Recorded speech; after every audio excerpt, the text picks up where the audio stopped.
ఇవాళ మనం ఉల్లిగడ్డలు ఎలా వేసుకోవాలో చూద్దామండి. నేను ఉల్లిపాయలు కట్ చేసుకున్నాను, అలాగే కొంచెం ఉప్పు, జీలకర్ర అండి, అలాగే పచ్చిమిరపకాయలు, కరివేపాకు వేసుకున్నాను. మినపప్పు నానేసుకుని పిండి రుబ్బుకుని ఉంచుకున్నానండి. మన గారెల పిండి ఉంటుంది కదండి, అది అలాగా అది ఇందులో కొంచెం వేసుకుందాము.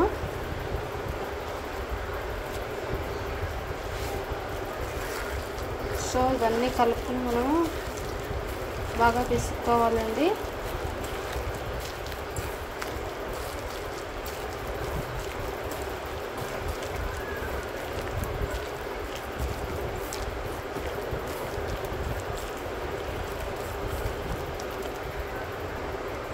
సో చూసారు కదండి, ఇలా కలిపేసుకున్నాం కదా.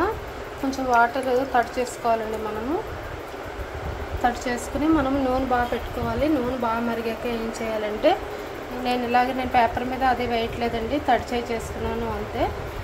ఇలా అనుకుని మధ్యన చిన్న హోల్ పెట్టేసుకుని ఇందులో వేసేద్దామండి. చూసారు కదా, అసలు ఇబ్బంది పెట్టదు. ఎలా అయిపోతున్నాయో ఇలా ఇలా ఇలా ఇలా అనుకోవాలండి. పలుచగా అనుకుని ఇలా మధ్యన హోల్ చేసుకోవాలి.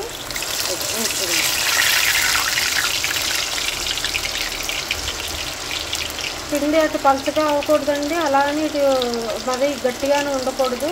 కన్సిస్టెన్సీ ఇలా ఉంటే సరిపోతుందండి.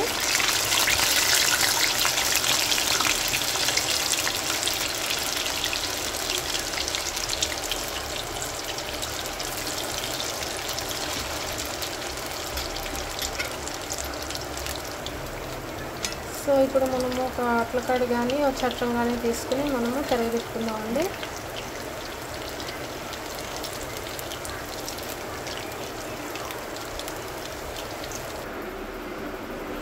చూసారు కదండి, వేగిపోయి ఆయిల్ కూడా ఏం పెంచలేదు, చాలా నీట్గా వచ్చాయి. చూసారు కదా. Thank you for watching. Like చేయడం మాత్రం మర్చిపోద్దండి, షేర్ చేయడం మాత్రం మర్చిపోద్దు. చాలా సింపుల్గా అయిపోతాయండి.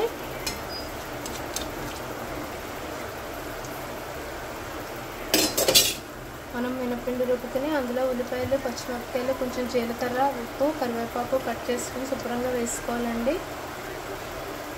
వేసుకుని నూనె మరిగాక అందులో మనము కొంచెం తడి చేసుకుని వేసుకుంటే సరిపోతుంది. ఫస్ట్ మాత్రం ఇలాగా పేపర్లోకి తీసుకున్నానండి. పేపర్లోకి తీసుకుని కొంచెం నూనె కొంచెం ఉన్నది పైన అంటుకున్నది ఒకటి ఇదయ్యాక ప్లేట్లో తీసుకున్నాను. చూస్తారు కదా, రెడీ అయిపోయి ఎమ్మీగా విత్ హాట్గా మనము కాఫీ తోటి కానీ టీ తోటి కానీ తింటే బాగుంటుందండి.